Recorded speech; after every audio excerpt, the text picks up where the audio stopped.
April is one of the key months of 2026, and for those of you who've been doing readings with me, you know I've been drawing our attention to this month as one of the critical turning points. And that's because we are going to have themes of power and frustration, as well as volatility and impulsivity.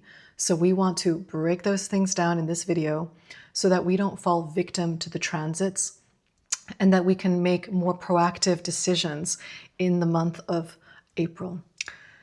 I'm going to be talking about the 1st to the 19th of April in this video because there's so much going on in just a few weeks, and then I will do a separate video for the rest of the month. We have some historical transits that are happening in April. It's going to be important for us to pay attention to what's happening in our own lives, in our heads, in the lives of others, because it's going to give us indicators of what's happening at a generational or collective level. So that means that even if you are not having some acute events in April, if it's not affecting your chart directly, you can imagine that it might affect someone in your life, someone you work with, someone you live with. And it's both through our own transits, or the indirect transits of being exposed to a community of people, that we live our lives. The more that we can foster and develop empathy for that experience, the more smoothly and more gracefully we can move through April 2026. My name is Deborah Lina. I'm a professional astrologer. I use Western and Vedic techniques to look at horoscopes.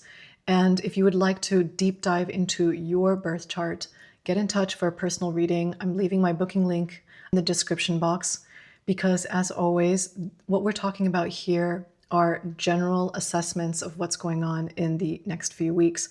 There is a lot more to astrology than just these transits. To kick off with, we will be having a full moon in Libra. This is happening at 12 degrees on the 2nd of April.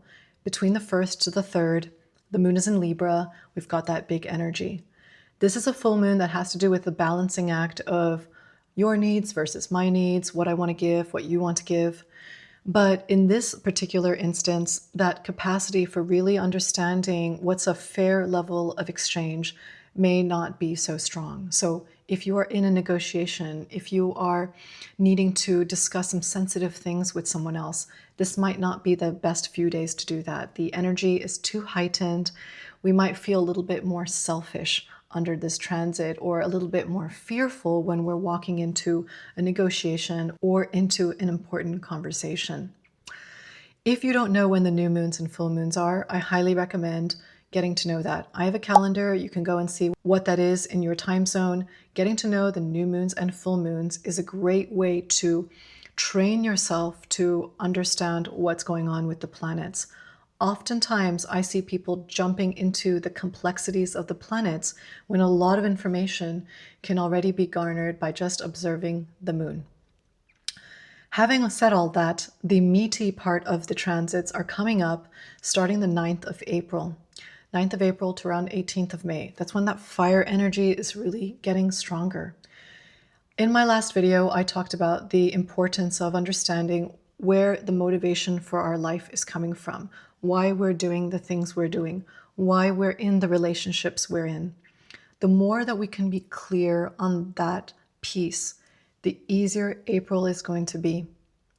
So why am I saying this? Because once we reach that first apex around the 13th of April, when Mars and Neptune come together, we will experience the energy of Mars, which is cutting, which is action-oriented, which is charging forward, and Neptune, which is about our ideals and the things that connect us to our higher being and the way that we would love to see life. So in some way, we're cutting through our own BS. But this is only helpful if we know what that is, if we know exactly the direction we're heading in. Because remember, Aries is a fire sign. It likes to go, but it also likes to go first. It's important to know that the direction we're going first in is the correct one. Mars and Neptune actually come together in the sign of Aries for the next 11 years until 2037. They come together usually every 2 years, but they haven't come together in Aries since the 1860s. So that's why that firepower is going to be even more present this time. And the modification that we're experiencing in the 2026 conjunction is we may not be so clear on what that direction is. So the best way to navigate the middle of April is taking a pause, really observing your actions before you take them.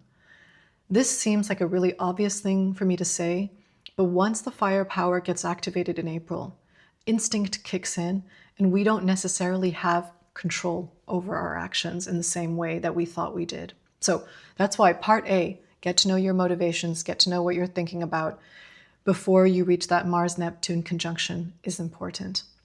And as I said, Mars and Neptune are coming back together in Aries for a little while, until 2037. So there's plenty of time to understand this energy for you. There's no need to rush right into it. If you have a very strong idea about something or someone, let's say, this is a good opportunity to take a step back, but not only take a step back, but start to put some guardrails around it, start to put some structure around it. If you don't understand something, educate yourself.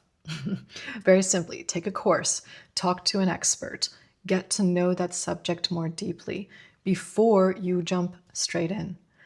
April will come with its set of challenges and obstacles. That is the nature of how the cookie crumbles in this month.